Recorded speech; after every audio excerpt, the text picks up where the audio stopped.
মাথাওয়ালা কইতো যে মুহাম্মদের কাছে যাইতে মনে চায় জামু কেমনে আর আশেপাশে সব ভুল করা বয়ে যায়।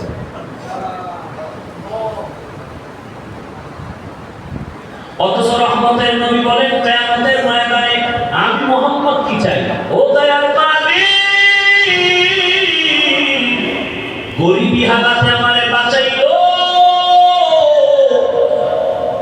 গরিবী হালাতে আমারে মরণ দিও, হাসরের ময়দানে গরিবদের সাথে আমারে উঠাইও। ও গরিব, বড় লোকের 500 বছর আগে তুমি জান্নাতের মধ্যে চলে যাইবা। সাধারণ মানুষের কথা ধ্যান দিলে বহু আইসা যাবে। মক্কার পাশে রহমতের নবী মাথা বালাদের নিয়ে বয়ান করতেছেন, দিলের তামান্না যদি কালেমা পড়ে তো ইসলামের লাভ। হঠাৎ করে পেছন থেকে এক থার্ড ক্লাসের ব্যক্তি, মানে আঙ্গ ভাষায় আল্লাহর কাছে তো মর্যাদা বেশি, নরমাল এক ব্যক্তি, অন্ধ সাহাবী আব্দুল্লাহ ইবনে উম্মে মাকতুম আসেন পেছন থেকে, হালকা আওয়াজে সালাম দিবেন। নবী তো ব্যস্ত, তাকায়া হালকা জবাব দিয়ে আবার এদিকে ফিরছেন। আব্দুল্লাহ ইবনে উম্মে মাকতুমে কোনায় গিয়ে সুরসাদ হয়ে রয়েছে, নবীর ডিস্টার্ব হবে, বেয়াদবি হবে, চুপ। আল্লাহর কাছে ভালো লাগে না। আল্লাহ কয় জিবরাইল যাও, আমার কাছে মাথা বলার মূল্য নাই, কাবেলিয়াতের দাম নাই, কবুলিয়াতের আমার কাছে বড় দাম। আল্লাহ কয় জিবরাইল যাও, রাসূলের আমার বাণী শোনায় দাও, আবাসা ওয়া তাওয়াল্লা আন জাআহুল আ'মা।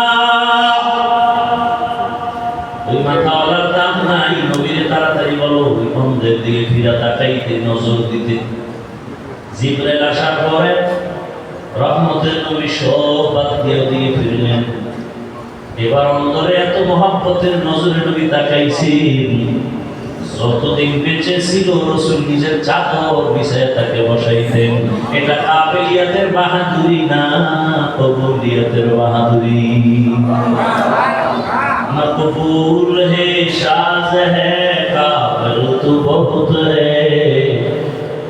मकबूल है शाज़ है काबिल तो बहुत है, आईना के मानिंदे तू नहीं दिल तो बहुत है, आईना के मानिंदे तू नहीं दिल तो बहुत है। এজন্য কত সময় বলছিলাম সব মাটাওয়ালারা বলছে তো বড় বড় ঢাকা শহরে বলছিলাম শিক্ষাগত যোগ্যতা কম দাম নাই, অভিজ্ঞতার দাম বেশি। ড্রাইভারি করে অভিজ্ঞতা আছে কিন্তু লেখাপড়ার সার্টিফিকেট নাই, যোগ্যতা নাই, কলম ভাঙলে দস্তখত দিতে পারে না। কিন্তু গাড়ির মালিক তো জগৎ বিখ্যাত ডক্টরের ডিগ্রিওয়ালা, যোগ্যতার অভাব নাই, ইঞ্জিনিয়ার, ডক্টর, প্রফেসর, আরো কত কিছু। সিটের মধ্যে বসে আছে, রাস্তার মাঝখানে হাই রোডে গিয়ে গাড়ি বন্ধ হয়ে গেছে। মূর্খ ড্রাইভার কাছে গাড়ি বন্ধ, স্টার্ট হবে না, কি করি? যোগ্য ব্যক্তি বলতেছে আরে কি করা যায়, চেষ্টা করবে না স্যার, আমরা না ইঞ্জিনিয়ার। হ্যাঁ তাড়াতাড়ি ইঞ্জিনিয়ার হতে তাড়াতাড়ি জানি, অভিজ্ঞতা নেই। তাহলে কি করা যায়? একটা পথ আছে, 1 কিলোমিটার পরেই একটা হসপিটাল আছে, গাড়ি ঠিক করার গ্যারেজ। আপনি ড্রাইভিং সিটে বসে এবারে তার ধরে রাখতে স্টার্টিং, আমি পিছন থেকে ধাক্কায় 1 কিলোমিটার নিয়ে আসবো। তা সম্ভব না, শেষে রাস্তা তুই আর নিচে করবো। তাই ওদিকে গাড়ি আগে আমি একটু দৌড় দিবি, দরকার নেই তুই সামনে বললে তুই আগে বল, তোর মাইয়ে বলো আমি দেব, আমি ঠেলি। এবার পুরো ড্রাইভারের বসাইয়া যোগ্যতাওয়ালা পিছন দিয়ে ধাক্কাইতেছে গাড়ি। এই যোগ্যতা দিয়ে কি হইল? ড্রাইভারের নাম অনেক বেশি। স্যার হসপিটালে যে ডাক্তাররা ওই ইঞ্জিনটা দেখবে ওরা আমার চেয়েও কাটবে, কিন্তু অভিজ্ঞতা আপনার থেকে অনেক পরে। কোন যোগ্যতার দাম নাই, অভিজ্ঞতার অনেক দাম। এই জন্য চাকরিতে নিলে লেখে আপনি এই পাশ সেই পাশ, এর লগে আগে কি লাগবে? অভিজ্ঞতা। কাবিলিয়াতের দাম নাই, কবুলিয়াতের দাম। আরে সার্টিফিকেট নিয়ে ঘুরতেছে, চাকরি নাই, সুদের টাকা নাই, ঘুষ দিলে হয় না। কিন্তু যারা দস্তখত দিতে পারে না তারাও খাইয়ে লইয়ে কোন রকম চলতেছে, কোনো টেনশন নাই। কবুলিয়াত বড় দামি এক সম্পদ। কাবিলিয়াতের দাম নাই, কবুলিয়াতের দাম। আর কাবিলিয়াত, কবুলিয়াত, কাবিলিয়াত লাগে দুনিয়ার জন্য, কবুলিয়াত লাগে আল্লাহর জন্য। দুনিয়াওয়ালারা যোগ্যতা যাচাই করে চেয়ার দেয়, আর আমার রব চেয়ারে বসাইয়া যোগ্যতা দেয়। এইভাবে কাবিলিয়াত দাদিউ না শর্ত দিস বলকে শর্ত কাবিলিয়াত দাদিউ। কি কথা বলতেছিলাম মনে আছে তো? মক্কার মানুষ কেন এত খারাপ? আর সেই পরিবেশে আছে রহমতের নবী। আপনাদের এলাকায় যদি কোনো কয়েকজন যুবক এসে আপনাদের আলেমদের ইমাম সাহেবকে বলে, হুজুর আমাদের এলাকার এই অমুক জায়গায় 1 কিলোমিটারের মাঝখানে মদের আড্ডা চলে, জুয়ার আড্ডা চলে, বন্ধ করতে হবে। হুজুরে কি বলবে? যে এই বড় হুজুরে বলবে তোরা বা আমি একটা যাই শেষ করি বলবে। যদিও বলে সব যুবকের না না না না না পরিবেশ নাই, আমরা যাই না। আমরা যারা মোটামুটি হালকা ইমানওয়ালা আমরা আগে যাই। যদি পরিবেশ বুঝি আপনারা নেওয়ার মতো তখন আপনি যাবেন। দুনিয়ার শ্রেষ্ঠ নিকৃষ্ট খারাপ মানুষের পরিবেশে শ্রেষ্ঠ রহমতের নবী, পবিত্র নবীর আল্লাহ পাঠালেন কেন?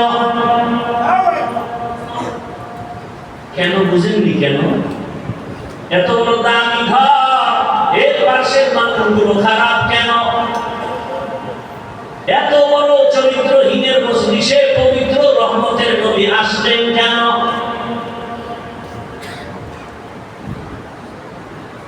আশা মাত্রই পরিবর্তন, জুলুম বন্ধ হয়ে গেল। রাসূলের আশা নিয়ে ইতিহাসবিদদের মাঝে বহু মতভেদ আছে। রবিউল আউয়াল নাকি অন্য মাস নিয়ে, তারিখ নিয়ে মতভেদ। তবে আমি মূল কয়েকটা কথা বলে যাই, ভালো করে মনে রাখবেন। পারলে ব্যানার করে টানায় রাখবেন, পেস্টুন করবেন। একটা পেস্টুন করতে 200-300 টাকা লাগবে, করে রাখবেন, লাভ হবে। রবিউল আউয়াল আসলে রহমতের নবীর জন্মের আলোচনা হয়, তাও তারিখ মাস কমতেছে, আলোচনাও কমতেছে, দোকানে বৃষ্টিও ঠান্ডা হইতেছে। অথচ রহমতের নবীর আলোচনা তো 1 মাসের জন্য না, কিয়ামত পর্যন্ত চলবে, প্রতিদিন চলবে, প্রতি রাত চলবে, প্রতি বয়ানে চলবে, কিয়ামতের ময়দানেও চলবে। রাসূল আসার আগেও চলতেছে রহমতের গুণগান, নবীর গুণগান। বেঈমানের মুখেও নবীর গুণগান, মুমিনের জবানেও নবীর গুণগান। আসমানেও নবীর গুণগান, জমিনেও নবীর গুণগান। জঙ্গলের প্রাণীর মাঝে রাসূলের গুণগান, গর্তের পিপীলিকার মাঝে রাসূলের গুণগান। এমন একজন নবী আমার, শুধু রবিউল আউয়ালে আলোচনা চলে, জন্ম মোবারক, আর কোনো খবর নাই, আর ব্যানার টানায় মিলাদুন নবী, তাও শুধু মিলাদুন নবী না, লেখে ঈদে মিলাদুন নবী। আবার বড় করে লেখে সকল ঈদের ঈদ, ঈদে মিলাদুন নবী। বাড়াবাড়ি করার কি দরকার? ইসলাম বাড়াবাড়ি পছন্দ করে না, ইসলাম শান্তি চায়। এগুলো নিয়ে আমি বলতে চাই না, বিতর্ক বাড়াতে চাই না, কারণ এতে হেদায়েত কম। কারণ এই বাংলাদেশে যত দ্বিমুখী ডিবেট হয়েছে, বহাস হয়েছে, তওবা করে নাই, বাতিলে 1000 বার দুর্বল হইয়াও আমি জিতে গেলাম। এজন্যই বিতর্কিত কথা বলার দ্বারাও ফায়দা নাই, করার দ্বারাও ফায়দা নেই।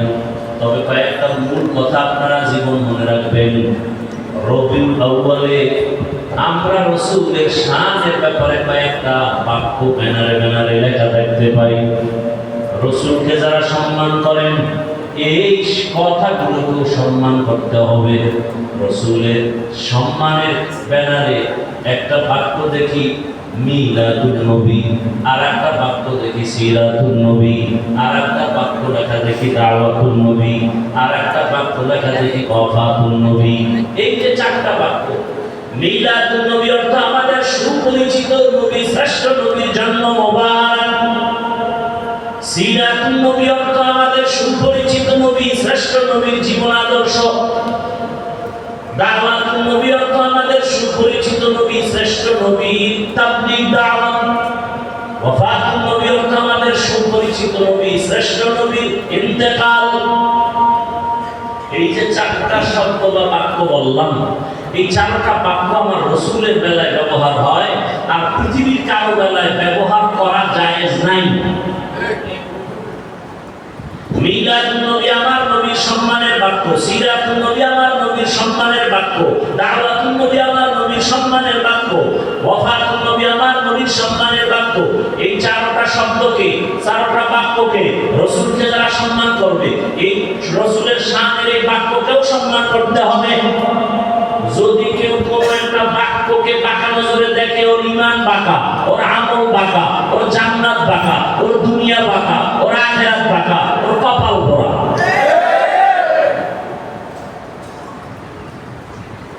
ভক্ত হও, অন্ধ হইও না, এটা ইসলামের নিষেধ। ভক্ত হও, অন্ধ ভক্ত হইও না। আমি আমার পীরের ভক্ত কতক্ষণ, পীর আমার রাসূলের আদর্শ মতো চলবে যতক্ষণ। আমি আমার ওস্তাদের ভক্ত কতক্ষণ, আমার ওস্তাদ আমার রাসূলের আদর্শ মতো চলবে যতক্ষণ। আমি আমার ইমামের ভক্ত থাকবো কতক্ষণ, আমার ইমাম আমার রাসূলের আদর্শ মেনে চলবে যতক্ষণ। সহজ কথা। এবার আসেন, রবিউল আউয়ালে শুধু মিলাদের আলোচনা হয় কেন? রবিউল আউয়ালে তো আরো বড় বরকত আমরা পেয়েছি, আলোচনা নাই কেন? জানি না। ভালো করে মনে রাখেন, সংক্ষেপে বলে গেলাম। রবিউল আউয়ালে গোটা জাতি চারটা নিয়ামত পেয়েছে। কয়টা? এক নম্বরে বেলাদাতুন নবী, দুই হাদিয়া রবিউল আউয়ালে রিসালাতুন নবী, রবিউল আউয়ালের তিন নাম্বার হাদিয়া হিজরাতুন নবী, রবিউল আউয়ালের চার নাম্বার হাদিয়া ওয়াফাতুন নবী। চারটা হাদিয়া রবিউল আউয়ালে, বেলাদাতুন নবী, রিসালাতুন নবী, হিজরাতুন নবী, ওয়াফাতুন নবী। এই চারটা থেকে আবার চারটা আমরা হাদিয়া পেয়েছি, আরো চারটা। বেলাদাতুন নবী থেকে হাদিয়া পেয়েছি আযাদিয়া, রিসালাতুন নবীর হাদিয়া হলো শরিয়াত, হিজরাতুন নবীর হাদিয়া হলো নুসরাত, ওয়াফাতুন নবীর হাদিয়া হলো নিজামে খেলাফত।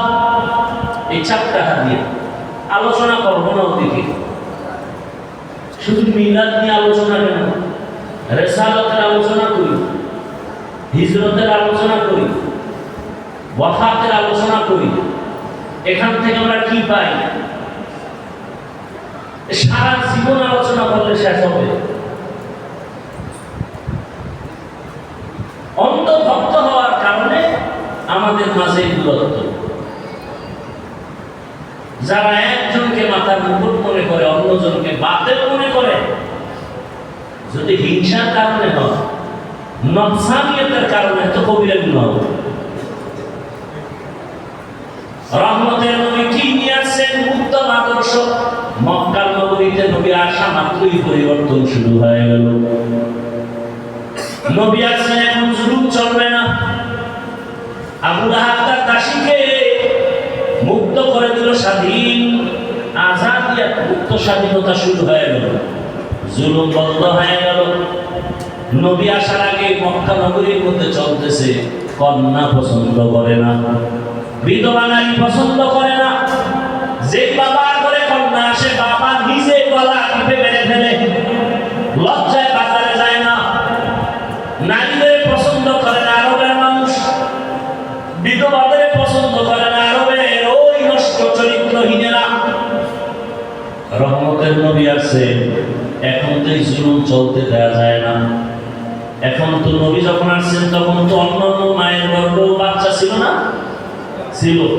মেয়ে আসলেই তো বাবায় মেরে ফেলবে। রাসূল আসছেন আর কন্যা হত্যা হবে, এটা ইতিহাসের কলঙ্কের দাগ পড়ে যাবে। আল্লাহ কুদরতি ভাবে সব মায়ের বাচ্চাগুলো গর্ভের মধ্যে ছেলে বানাই দিয়েছে। তাদের কুদরত দাদি বরকামাল আনতা রব্বি আনতা হাসবি যুল জালাল তুহি কাদের জলিলুল্লাহ জাহাদ বহর হালে তুহি মেরা নিগাদা। কন্যা হত্যা বন্ধ হয়ে গেল। বিধবা নারী সমাজের বোঝা। রহমতের নবী কেমন এক আদর্শের নবী আমার। সব নবী রাসূলদের মধ্যে আমার নবী আলাদা।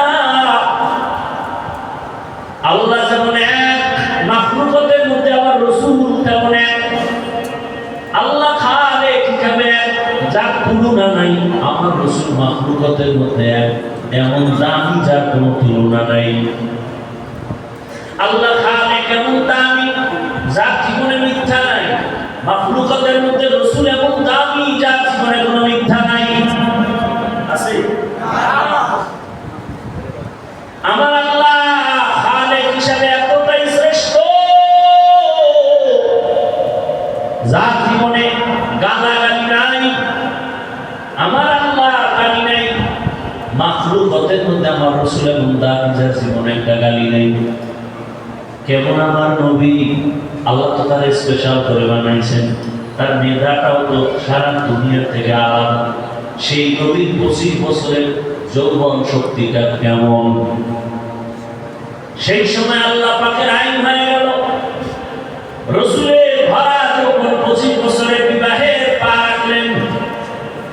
দুইজন স্বামী বিবাহের পরে তৃতীয় রহমতের নবী এমন একজন বিধবা নারী, একাধিক সন্তানের মা হয়েছে। আগে নাম কি? খাদিজাতুল কুবরা রাদিয়াল্লাহু আনহা। বয়স কত? রাসূলের 25, শ্রেষ্ঠ নবী, ভরা যৌবন, বিবাহ করলেন। বিধবা, 2 স্বামী চলে গেছে, একাধিক সন্তান হয়েছে, বয়স 40। রাসূল আল্লাহর ইশারায় বিধবা এই খাদিজাতুল কুবরাকে বিবাহ করে আরবের চরিত্রহীনদের কালিমা লিখন করে দিলেন। ইসলাম নারী মর্যাদা দিতে পারে আর কেউ পারে না। দুনিয়ার সব ধর্মে নারীর উপরে করেছে জুলুম, ইসলাম দিয়েছে নারীর অধিকার। আর কেউ দেয় নাই।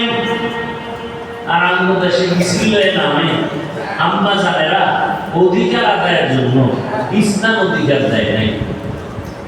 আর এর সাথে আবার সাপোর্ট দেয় দেশে কিছু লম্পটেরা, চরিত্রহীন। আল্লাহর জাতের কসম, ইসলাম ছাড়া নারী আর অধিকার সম্মান কেউ দেয়নি, সবাই করেছে জুলুম। এর আমার বর্তারা আম্মা জানেরা বোনেরা, বয়ান অনেক হয়ে গেল। রবিউল আউয়ালে রাসূল আদর্শ নিয়ে আসলেন। উত্তর, আল্লাহর জাতের কসম,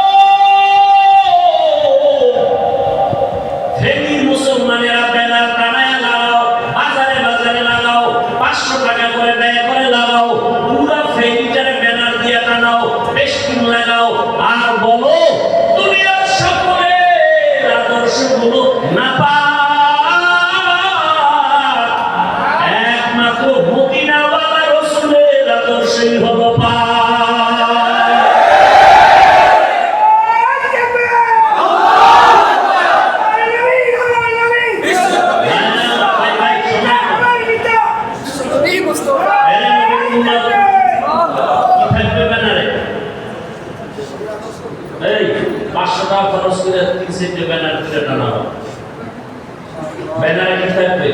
দুনিয়ার সকলের আদর্শ না পা একমাত্র মদিনাওয়ালা রাসূলের আদর্শই পাক।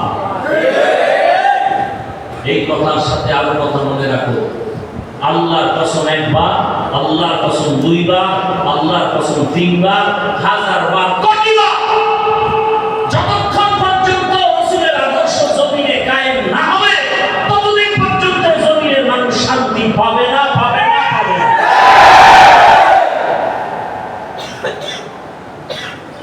এখন তো লাশ পাও, এমন গজবের দিন আসবে লাশও পাবে না। রাসূলের আদর্শ ছাড়া ঘরে শান্তি আসবে না, রাসূলের আদর্শ ছাড়া মা বাবা সন্তানের মাঝে শান্তি আসবে না, পরিবারে আসবে না, সমাজে আসবে না, রাষ্ট্রে আসবে না। কসম আল্লাহ, আসে নাই। কি হয়েছে? আওয়ামী লীগ গেছে, শান্তি, আন্দোলন চলতেছে, কি শান্তি পাল্লা? আন্দোলন চলতেছে, মানুষ মরতেছে, লাশ পাওয়া যাইতেছে, কি আন্দোলন করলাম, কি স্বাধীন করলাম? সুদ চলতেছে, ঘুষ চলতেছে, নারীরা আন্দোলন করতেছে, আমেরিকা এসে বসতেছে, নারীরা তাদের অধিকার আদায়ের আন্দোলনে নামতেছে, নারী কমিশন গঠন হচ্ছে। কি হলো? ইসলাম ছাড়া, রাসূলের আদর্শ ছাড়া এই জমিনে কিয়ামতের আগ মুহূর্ত পর্যন্ত কেউ শান্তি দিতে পারবে না। আমি শান্তিতে থাকলে না তোমার শান্তিতে দেব, শান্তিতে আছে কি? যত বড় বিএনপি তত বড় সুদখোর, যত বড় বিএনপি তত বড় নেশাখোর। শান্তি ঠিক আছে? মক্কা ফিরে লেন বউরে না কর, শান্তি দিবে কিভাবে? কোন দিকে দৌড়াচ্ছ? পায়খানা তো কম খাই না, আর কত খাওয়া?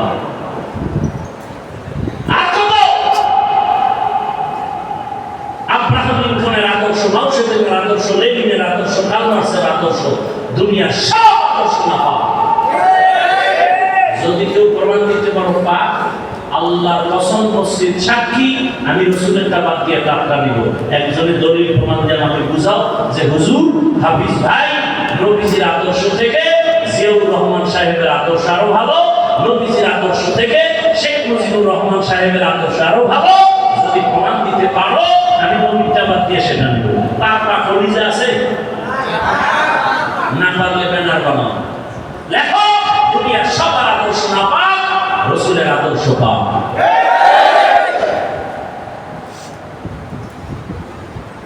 তুমি ইসলামটাকে এত কঠিন মনে করো কেন? আমি সহজ বানাইতে চাই। এই যে এতক্ষণ চিল্লাইতেছি, একবার কিন্তু বলি না এই যুবকেরা আমার মতো ডুবিওয়ালা হও, স্কুল কলেজ বাদ দিয়ে মাদ্রাসায় যাও, বলছি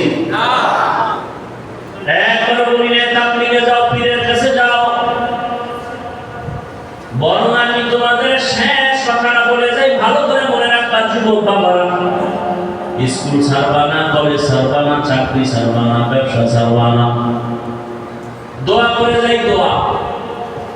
ও যুবক বাবা, তুমি লেখাপড়া করে ডাক্তার হও, ইঞ্জিনিয়ার হও, প্রফেসর হও, এসপি হও, ডিসি হও, ওসি হও, এমপি মন্ত্রী হও।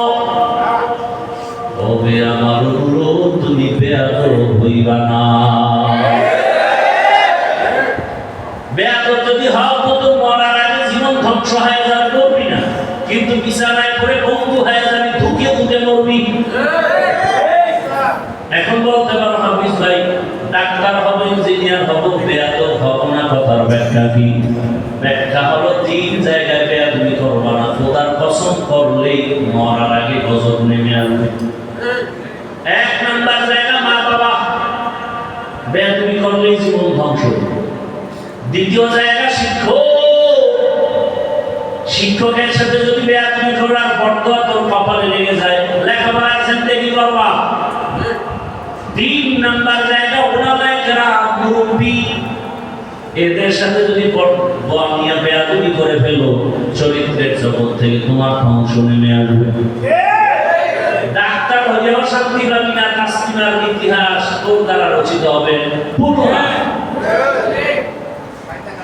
আর যদি আদব মা বাবার দোয়া, শিক্ষকের দোয়া, ওলামায়ে কেরামের দোয়া নিয়ে আগাও, ডাক্তার হলেও জীবন সফল, ইঞ্জিনিয়ার হলেও জীবন সফল।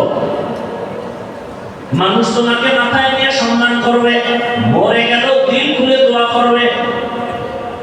অতএব তুমি ডাক্তার হও, বেয়াদব হইও না, ইঞ্জিনিয়ার হও, বেয়াদব হইও না, প্রফেসর হও, বেয়াদব হইও না, মা বাবার সাথে বেয়াদবি করবা না, শিক্ষকের সাথে বেয়াদবি করবা না, ওলামায়ে কেরামের সাথে ইশারা ইঙ্গিতে কাছে দূরে প্রত্যক্ষ পরোক্ষভাবে বেয়াদবি করবা না। তাহলে জীবন শেষ। কোনো ডিগ্রি মিগ্রি কামে লাগবে না, কোনো কাজে লাগবে না। চোখের সামনে অনেক কিছু দেখতেছো, বুঝো না কেন? এখনো সময় আছে, তওবা করো, আল্লাহর কাছে বলো, আল্লাহ আমি আদো বলা ডাক্তার হতে চাই, ইঞ্জিনিয়ার হতে চাই, বেয়াদব যেন না হই। লিকুল্লি শাইইন জিনাতুন ফিল ওয়ারা ওয়া জিনাতুল মারই তামামুল আদাবি। আদব বলা জিন্দেগির বড় মূল্য। তুমি চাকরি করো, ব্যবসা করো, ওখানে থেকে জান্নাতের পথটা ওপেন করে নাও। অনেকে চিন্তায় পড়েছে, ও যুবক বাবা, এগুলো কেমনে সম্ভব? সব আসবা। এখন যে কথাটা বলবে এটা তোমার জীবনের বড় আজ। আল্লাহ বিবেক দিছে, বিবেকটাকে জিজ্ঞাসা করো রে যুবক বাবা। তোমার মতো যুবক জীবনে আলিম বাতাও শিখে নাই, স্কুল কলেজে জেনারেল লাইনে পড়িয়া ৫ ওয়াক্ত নামাজ পড়ে, বলো আছে না নাই? তোমার কপালে কার বরদোয়া লাগছে, তুমি কেন পাও না? তোমার মতো যুবক জেনারেল লাইনে পড়ুয়া, আর্মি, পুলিশ, বিডিআরে চাকরি করে ৫ ওয়াক্ত নামাজি নাই, তুমি কেন পারো না? তোমার কপালে কার বরদোয়া লাগছে বলো? তোমার মতো যুবক চাকরি করে, ব্যবসা করে, ওসি, ডিসিএস, পিএমপি মন্ত্রী, ৫ ওয়াক্ত নামাজ পড়ে, রাস্তায় গাড়ি চালায়, যুবক নামাজ ছাড়ে না, বলো তুমি কেন পারো না? তোমার মতো জেনারেল লাইনের যুবক আর্মি লাইনে কিছুই জানে না, নদীর মধ্যে মাছ ধরে, কৃষি কাজ করে, শ্রমিকের কাজ করে, নামাজ পড়ে, তুমি কেন পারো না? বুঝায় গেছে তোমার উপরে কে জানি বেজার হয়ে গেছে, কার যেন অভিশাপ রাখছে তোমার কপালে। ঢাকা কলেজে গিয়ে দেখো, তোমার মতো ছেলে ক্লাস করে, মাথায় পাগড়ি লাগানো। বিদ্যা বলতেছি, যাও দেখো, কোনো ওয়াজের দরকার নেই, কথাটা বিবেককে জিজ্ঞাসা করো যে ওরা পারলে আমি পারি না কেন? আমি তো হুজুর হইতে বলি নাই। তোমার বিবেক যদি তোমাকে ধাওয়া করে, ওই লাইনে তুমি চলে যাও। ও পর্দার আড়ালের আম্মা জানেরা, আপনার মতো কত মা এই এলাকায় এখনো আছে, নামাজ ছাড়ে না, বেপরদায় চলে না, মোবাইলে সময় নষ্ট করে না, স্বামীর মালও খেয়ানত করে না। আরে আম্মা জানেরা, আপনার মতো এরকম মা এলাকায় আছে, আপনি কেন পারেন না? কয়দিন মনের চাহিদা পূরণ করে গুনাহ করবেন? পারছেন কি স্বামীর দোয়া নিতে? পারলেন কি একটা ভালো সন্তানের মা হইতে? মহিলা গেলে তো এলাকার সব মহিলারা হাতে তালি দিয়ে বলবে একটা বিপদ গেছে, কারণ আপনার চরিত্র খারাপ, ব্যবহার খারাপ, স্বামীর সাথেও ব্যবহার ভালো না, সন্তানের কাছেও ভালো না। এরে আম্মা জান, আমি আবারও বলে গেলাম, আল্লাহর কাছে মনে মনে তওবা করেন, নিজেও স্বামীর মাল খেয়াল করবেন না, মোবাইলে সময় নষ্ট করবেন না, নামাজ ছাড়বেন না, সন্তানটাকে একটা ডাক্তার, ইঞ্জিনিয়ার বানাবেন, আদর্শওয়ালা, বেয়াদব যেন না হয়। এমন একটা জীবন যদি নিয়ে কবরে যেতে পারে, সন্তানের দোয়ার কারণে আপনিও দোয়া হবেন। সন্তান ডাক্তার হইয়া কোরআন তেলাওয়াত করবে, দোয়া করবে, নামাজও পড়বে। এখনো সময় আছে, তওবা করেন, আর বেপরদায় চলবেন না, স্বামীর মাল খেয়াল করবেন না। প্রত্যেকটা মা যদি চিন্তা করে স্বামী মরে গেলে স্বামীর সম্পদ আমার, তাহলে ওই মা কোনোদিন স্বামীর মাল নষ্ট করতো না। প্রত্যেকটা যুবক ছেলে যদি চিন্তা করতো বাবায় মরে গেলে বাবার সম্পদ আমার, তাহলে কোনো সন্তান বাবার টাকা পয়সা চুরি করে গুনার কাজে ব্যয় করতে পারতো না। কত যুবক বাবার টাকা, মায়ের টাকা চুরি করে গুনার কাজে ব্যয় করে, সারা রাত মোবাইল, জেনা চলে ঘরে ঘরে, জেনা, চোখের জেনা, হাতের জেনা, অন্তরের জেনা। জীবনে সফলতার জন্য দুই পুঁজি লাগবে। কয় পুঁজি? দুই পুঁজি। একটা হলো সুন্দর চরিত্র, আর একটা হলো সুস্থতা। সুস্থতা না থাকলে চরিত্র ভালো, অসুস্থ কাজ হবে না। সুস্থ চরিত্র খারাপ, তোমার কেউ দাম দেবে না। আর এই সুস্থতা ঠিক রাখার জন্য পৃথিবীতে একমাত্র ফ্রি মহা এক ঔষধের নাম রাতের ঘুম। আর সেই রাতের ঘুম নষ্ট করেছো মোবাইলে গুনাহ করার দ্বারা। তোমার চোখের পাওয়ার, হাড় দুর্বল, খবর নাই, মাথা ব্যথা পেলে যাচ্ছে, খবর নাই। এখনো সময় আছে, তওবা করো। আর নামাজ ছাড়বা না, বেপরদায় চলবা না, মা বাবার সাথে বেয়াদবি করবা না, শিক্ষকের দোয়া নিয়া, ওলামায়ে কেরামের পরামর্শ দোয়া নিয়া, নবীজির আদর্শ মেনে চলবা। নিয়ত যদি খাঁটি ভাবে তওবা করতে পারো, আল্লাহ জীবনের সব গুনাহ মাফ করে দিবেন। জীবনে তো মনের আশা পুরাইয়া গুনাহ কম করলা না। কত মনে চাইছে গান শুনবা, শুনছো, দাড়ি কাটবা, কেটেছো, নামাজ ছাড়বা, ছেড়ে দিয়েছো, সারা রাত মোবাইল চালাইবা, চালাইছো, মা বাধা দিছে, মাকে গালি দিয়েছো, বাবা বাধা দিছে, বাবাকে গালি দিয়েছো। মোবাইলকে কেন্দ্র করে কত সন্তানেরা মাকে কষ্ট দিয়ে কাঁদাইছো। মোবাইলকে কেন্দ্র করে কত সন্তান বাবারে কাঁদাইছো। কত ছাত্র মোবাইলের আপন বানাইয়া শিক্ষকের সাথে বেয়াদবি করেছে। রে বাবা, এখন সময় আছে, তওবা করে নাও। কোন দিন মরণ হবে জানা নাই। কয়েকদিন আগে ফেনী পাশে তোমাদের নোয়াখালী বিদেশ থেকে টাকা বস্তা নিয়ে গাড়ি উঠাই সব বাড়ি যাওয়ার আগে গাড়ি পানির মধ্যে পড়ে গেছে।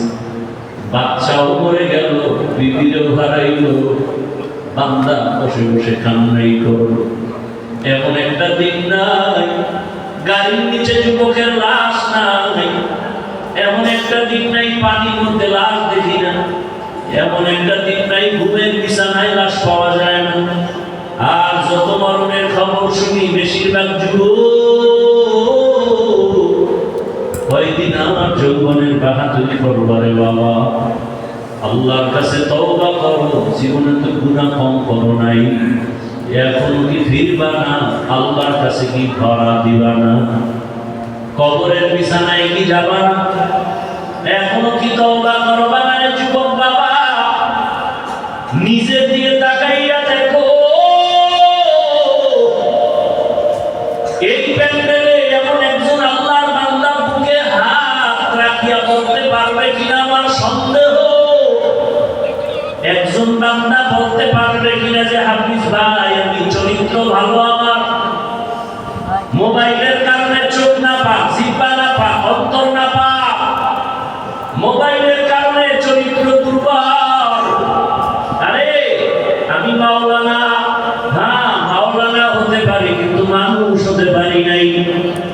আমি মসজিদের ইমাম হতে পেরেছি, মানুষ হতে পারি নাই। মানুষ যদি জানতো আমি সারা রাত মোবাইল চালাই, আমার বয়ান কেউ শুনতে আসতো না রে বাবা। মানুষ যদি জানতো ইমাম সাহেব হুজুর মোবাইল চালায় সারা রাত, মুসল্লিরা আমার পেছনে নামাজ পড়তো না, দোয়ার জন্য আসতো না। কতটা ভক্তি নিয়ে কত পুরারা পানি পড়া নেয়। হুজুর একটু পানিতে দম করে, আমার ঘরে অসুস্থ বলি আপনার দমে সুস্থ হয়ে যাবে। কতটা মহাব্বত করে। কিন্তু আল্লাহ জানে, ও হাফিজুর রহমান, মানুষ তোরে এত সম্মান করে, এই সম্মান 2 টাকা দিয়ে কামাই করতে পারো নাই। আমি তোরে এত সম্মানের চেয়ার দান করেছি। তোর মা বাবার পেছনে দোয়া, তোর শিক্ষকের দোয়া আছে, তোর পেছনে আলেম ওলামার দোয়া আছে। তোর মা বাবা যে তোরে দোয়া করে সম্মানের জায়গায় বসেছে, মা বাবারে কি দিছো, শিক্ষকের কি দিছো, ওলামায়ে কেরামের কি দিছো? আমি আল্লাহ যে তোরে এত নিয়ামত দান করছি, বল আমারে কি দিছো? বরং তোর মাও জানে না, বাবাও জানে না, আলেমরাও জানে না, আমি আল্লাহ জানি তুই সারা রাত ঘরের দরজা লাগায় কি করেছো। আমি আল্লাহ জানি করে মানুষ মাওলানা বলে, আমি জানি তোর গুনার কারণে হাতটা না পাক, আমি জানি গুনার কারণে তোর জবানটা না পাক, তোর অন্তর না পাক। যদি তোর মা বাবা জানতো তুই মোবাইলে গুনাহ দেখো, তোর মা বাবা ঘর থেকে নামায় দিত। তোরে আলেম ওলামারা যদি জানতো তুই সারা রাত মোবাইলে গুনাহ দেখো, তোরে কেউ চেয়ারে বসতে দিত না। আমি আল্লাহ জানার পরেও কেন তোর সম্মানের চেয়ারতে ফালাইয়া দেই নাই? কারণ আমি আল্লাহ বড় আদর করে বানাইছি।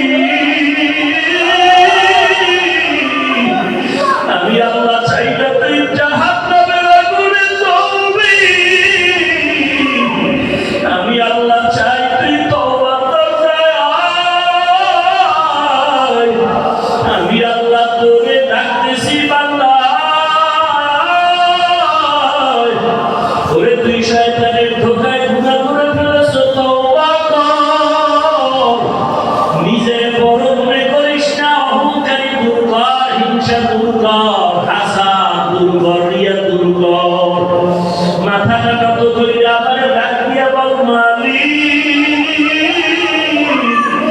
আমার মতো গুনাহগার কেউ নাই, আমার মতো জাহান্নামী কেউ নাই।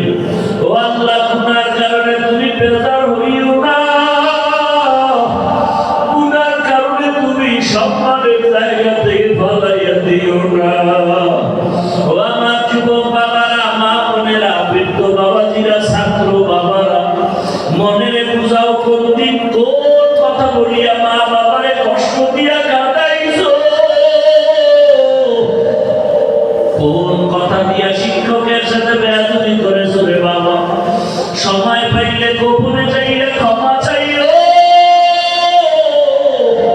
মা বাবার কলিজায় ব্যথা দিয়া জীবনটা তোমার সফল হবে না রে ছাত্র ভাই।